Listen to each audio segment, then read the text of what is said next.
Namaste. Hello, fellow animals. I'm Zeke, and it's time for Zebra Yoga, or what I call Zoga. Today's routine is based on zebra calls in the wild, and whether your terrain is woody forests, grassy expanses, or frozen tundra, you're guaranteed to have a wonderful time. And as always, to maximize your enjoyment, we recommend you follow our official professional workout. Ready? Let's begin. Our first maneuver mimics a simple defensive position that zebras use when attacked by predators, and it's called stay away. Just throw your front legs out there and repel your assailant. Just like that, stay away. All right, and if you've successfully defended yourself, you can do a little taunting maneuver. Just raise your hoof and ruffle your mane a little bit. And you can either hold it there or move it up and down, depending on your surroundings. So either hold it or up and down. You know, I didn't even realize I had a mane until I took a selfie.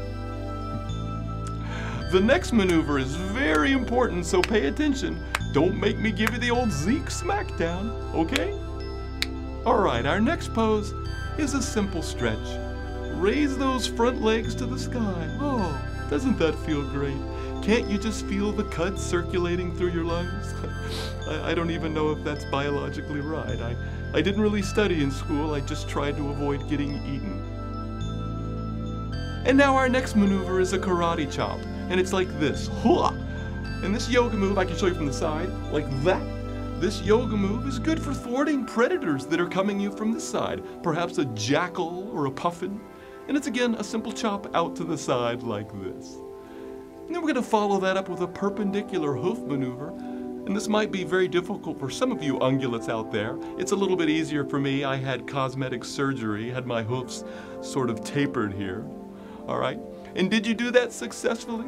If you did, then boom, you nailed it.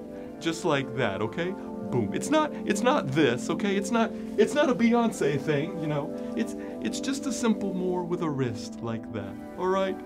Good. Well done. And now we're going to come here and take a cleansing breath. This will help you digest any dragonflies or maybe garbage. That's a little shout out to some of our raccoon subscribers out there. I hope you enjoyed that one. Okay, are we having fun yet? I hope so. Okay, thanks for keeping up with me. We're just over halfway through. Now, some of you out there, your right front limb might be getting a little bit tired. If it does, you can just kind of hold it for a while and give it a rest. Just hold your right limb, just like that. Oh. And now notice that my fist here is clenched, okay? That's a good transition into our next move, which is a little tricky.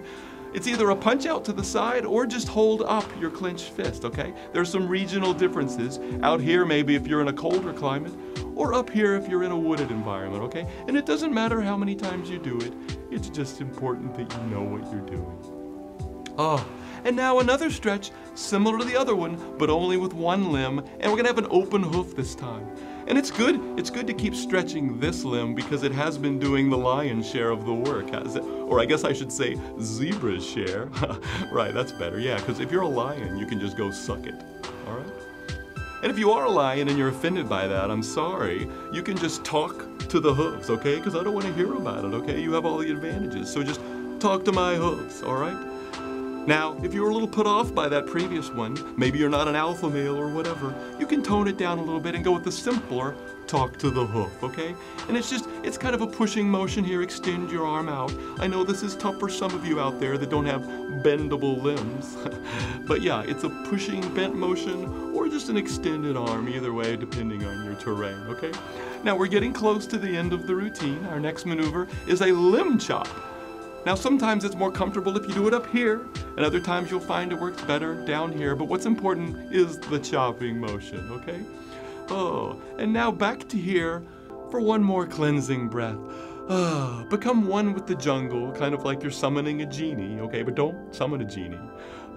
Reminds me of a joke. Do you know the difference between a genie and a hippo? Well, a genie grants wishes, and a hippo's a jerk. Okay, that's the end of the routine, so we're just gonna roll out the lactic acid that may have been building up. That's right, get it all out, and then finally back to a resting pose. Oh, and we're done. Zoga with Zeke. Thank you for tuning in, and we'll see you next week.